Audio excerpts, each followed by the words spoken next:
Welcome back. The time is 14 minutes past 10. You're still tuned in to News and Views with myself, Salalo Makwidire, right here on Salam Media. And in a bit, we'll be diving into the latest developments regarding fuel prices in South Africa. The General Industries Workers Union of South Africa, GIWUSA, has recently made a statement with their response to the anticipated fuel price decrease for September. While GIWUSA welcomes the relief provided by the reduction, they emphasize that it is only a temporary fix and not a solution to the underlying issues of high fuel costs.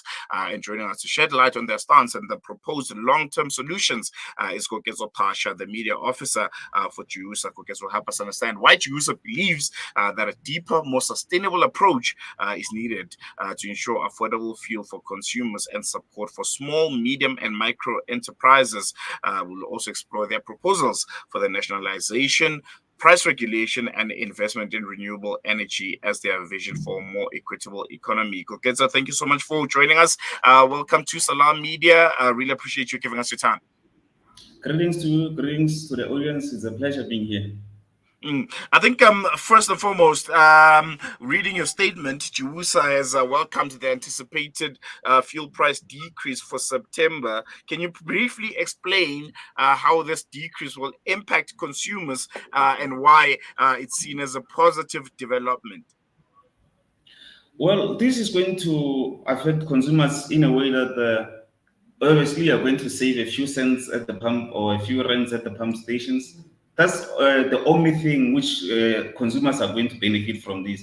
And then we can say it's a step in the positive direction because, I mean, fuel prices were skyrocketing. People were paying a huge amounts of money for petrol and diesel, paraffin and gas over the years, over the past months during this year. So at least this reduction offers a temporary relief. So people can have a sigh of relief for the moment because the cost of petrol and let me just say fuel in South Africa depends on it's set based on the currency exchange between the dollar and the rand and also the cost of oil on a global scale. So depending on the strength of the rand, then the prices will increase or decrease, and then also depending on the price of oil on a global scale, the prices will increase or decrease. So at this point in time, the prices of oil on a global level have been favorable lately, which is why we've seen a consistent declines. Consistent, it's been about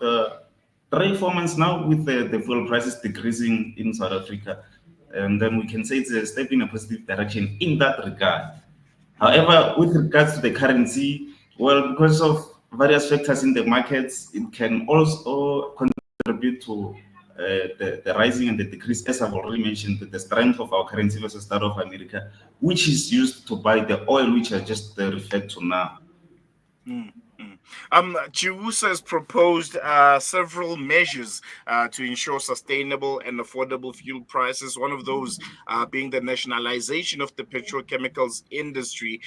Could you briefly explain the rationale behind this call, and also how would public ownership benefit consumers when it comes to the affordability of fuel prices generally? Look, the prices at this moment, in any case, serve the interest of the monopolies in the petrochemicals industry. So if the industry was to be nationalized, it will then mean that everybody in this country has a stake in this industry, not just a selected group of people having a stake and calling the shots in this industry. In that sense, we would have people from the labor movement, people from other civic organizations, people from the taxi industry, everybody else contributing ideas to make sure that this industry works in the interest of everyone and serves the interests of everyone, so that we do not just chase profits in this industry, but to make sure that it serves the needs of the people, the poorest of the people in our country. And then we can also speak to implementing policies which will make sure that the prices, if their price increases, they increase at a reasonable rate. And then if they decrease, they also decrease at a reasonable rate. And then we can also point at things like developing infrastructure to make sure that we are ready for for such a change in the petrochemicals industry, whereby we will have probably storages where we can store gallons and gallons of oil, just so that we can avoid the, the shift in the global market in terms of the oil prices and the currency exchange between the dollar and the rand, so that we can at least minimize the impact. If we that was the situation at this point in time, we had an abundance of storage, we would buy lots of oil, store it, so that whatever happens, we still have something in our reserves stored and ready for processing into these fuels which we use on a daily basis. And then the prices would then, in that regard, be a little bit lenient and in favor of a majority of the people in our country. You've also mentioned the need for a more transparent and accountable pricing mechanism.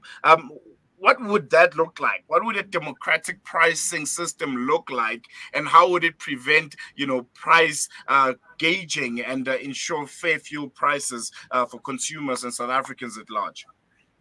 As I've already mentioned, this would then mean that we have to take control as everybody in this country, as the ordinary people of this country. That would mean we ourselves make the rules, we set the regulations to say, okay, this is how we're going to go about it. And then everybody will have to be at the negotiating table where we'll discuss and everything, not just the people in businesses. Because if we are being honest about this thing, the businesses in the industry do not exist to serve the interest of us, the interest of the ordinary people in this country. They say they exist for profit reasons. Business owners want to create profit, want to make profit at every turn. So if we were to take over that, we would then make this to serve the needs, the interests of the people instead of profiteering. Mm, mm, mm. One other thing that stood out for me is your call for increased investment in renewable energy. I think renewable energy has been, at the core of a lot of conversations in the last 10 years.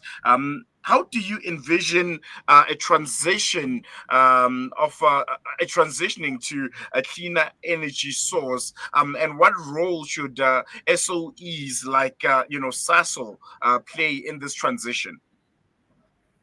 Look, it not be an easy transition. It may take some time towards that. However, if we look at some of the climate catastrophes, they emanate from the use of fossil fuels, the burning of coal, the burning of oil, the burning of all sorts of fuels. So if we are to go the there is not the necessarily easier route, but a favorable route in using hydrogen, using wind power, and all of those things. We can at least reduce the impact, or yeah, the impact of the climate catastrophes which emanate as a result of these things damaging the environment. You see these oils being dumped in river streams, being dumped everywhere, polluting the air at every turn. So that would give us a sense of relief in that regard. Mm, I think we're going to leave it there, Koketso. Thank you so much for giving us your time. Really appreciate it. It is a pleasure. Thank you for having me. They have it, Koketso Phasha, GIWUSA media officer, and well, they're demanding a sustainable solution for affordable fuels. And he is saying that although the reprieve right now at the pumps is really appreciated, but it's not sustainable enough, and more needs to be done to ensure that there's a transition and a more transparent way of how fuel prices are gauged in South Africa. So it's going to be really, really interesting to look at how their calls and their proposals and demands will be implemented going forward. We've come to the end of our show, but before I leave you, I'll leave you in the capable hands of Hafiz Imran Chunar. He's the CEO of Africa Muslims Agency and also a personal excellence coach. And on this edition of Hashtag Fired Up, he'll be speaking about the insatiable work ethic and why it is important. But we're going to leave it here for now. From myself, Salam Makwidira, and the rest of the crew is Assalamu alaikum. See you again tomorrow for the Thursday edition of News and Views. Goodbye.